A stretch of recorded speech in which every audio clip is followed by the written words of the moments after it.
Saludos amigas y amigos, nuevamente aquí con ustedes en la lectura resumida del libro Patriarcas y Profetas. Estamos leyendo el capítulo 6 en su primera parte, titulado Set y Enoc.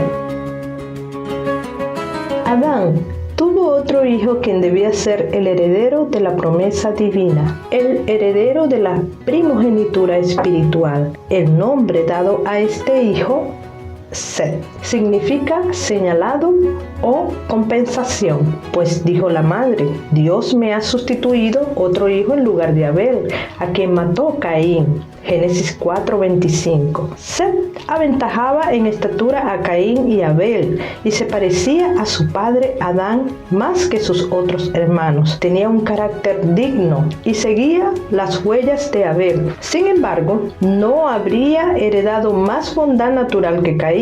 Acerca de la creación de Adán se dice: a semejanza de Dios lo hizo, pero el hombre, después de la caída, engendró un hijo a su semejanza conforme a su imagen. Génesis 5:1-3. En tanto que Adán había sido creado sin pecado a la semejanza de Dios, Set, así como Caín, heredó la naturaleza caída de sus padres, pero también recibió el conocimiento del Redentor e instrucción acerca de la justicia. Mediante la gracia divina sirvió y honró a Dios y trabajó como Abel lo hubiera hecho de haber vivido. A Set también le nació un hijo y llamó su nombre Enos. Entonces los hombres comenzaron a invocar el nombre de Jehová. Génesis 4:26. Los fieles habían adorado a Dios antes, pero a medida que aumentaba el número de los seres humanos, la distinción entre las dos clases se hizo más notoria. Había franca lealtad hacia Dios por parte de una clase, así como desprecio y desobediencia por parte de la otra. El sábado fue honrado por todos los hijos de Adán, que permanecieron leales a Dios, pero Caín y sus descendientes no respetaron el día en el cual Dios había reposado. Eligieron su propio tiempo para trabajar y descansar, sin tomar en cuenta el mandamiento expreso de Jehová. Al recibir la maldición de Dios, Caín se separó de la familia de sus padres. Primeramente escogió el oficio de agricultor y luego fundó una ciudad a la que dio el nombre de su hijo mayor. Se había retirado de la presencia del Señor,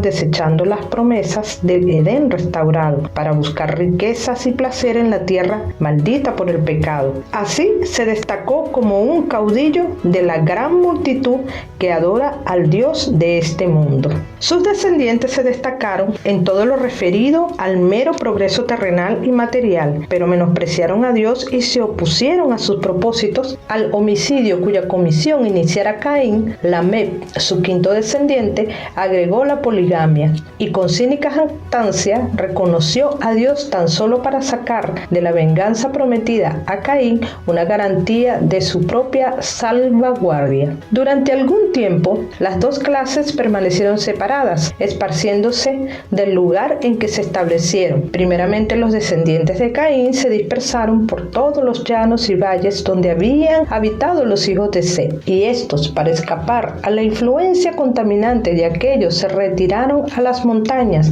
y allí establecieron sus hogares. Mientras duró esta separación, los hijos de Set mantuvieron el culto a Dios en toda su pureza, pero en el transcurso del tiempo se aventuraron poco a poco a mezclarse con los habitantes de los valles. Esta asociación produjo los peores resultados. Vieron los hijos de Dios que las hijas de los hombres eran hermosas. Génesis 6:2. Atraídos por la hermosura de las hijas de los descendientes de Caín, los hijos de Set desagradaron al Señor, aliándose con ellas en matrimonio. Muchos de los que adoraban a Dios fueron inducidos a pecar mediante las seducciones que ahora estaban constantemente ante ellos, y perdieron su carácter peculiar y santo. Al mezclarse con los depravados, llegaron a ser semejantes a ellos en espíritus y en obras. Menospreciaron las restricciones del séptimo mandamiento y tomaron para sí mujeres escogidas escogiendo entre todas. Los hijos de Set siguieron el camino de Caín, Judas 11. Fijaron su atención en la prosperidad y el gozo mundanal.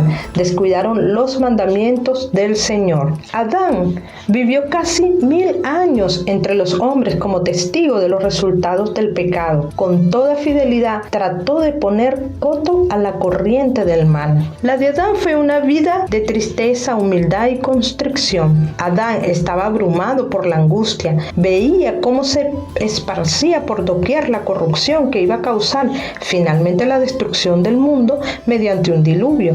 Y a pesar de que la sentencia de muerte pronunciada sobre él por su hacedor le había parecido terrible al principio, después de presenciar durante casi 1000 años los resultados del pecado, Adán sintió que era un acto de misericordia que el Dios pusiera fin a su vida de sufrimiento y pesar. No obstante, la iniquidad del mundo antediluviano, esa época no fue, como a menudo se ha supuesto, una era de ignorancia y barbarie. Los hombres tuvieron la oportunidad de alcanzar un alto desarrollo moral e intelectual. Poseían gran fortaleza física y mental. Sus ventajas para adquirir conocimientos religiosos y científicos eran incomparables. Es un error suponer que porque vivían muchos años, sus mentes alcanzaban tarde la madurez. Sus facultades mentales se desarrollaban temprano y los que abrigaban el temor de Dios y vivían en armonía con su voluntad continuaban aumentando en conocimiento y en sabiduría durante toda su vida. Si pudieran compararse con los antediluvianos de la misma edad, los más ilustres eruditos de nuestros tiempos parecerían muy inferiores en vigor mental y físico. A medida que se ha acortado la vida del hombre y disminuido su vigor físico, también se ha minorado su capacidad mental. Hoy día hay hombres que dedican al estudio un periodo de 20 a 50 años y el mundo se llena de admiración por sus logros. Pero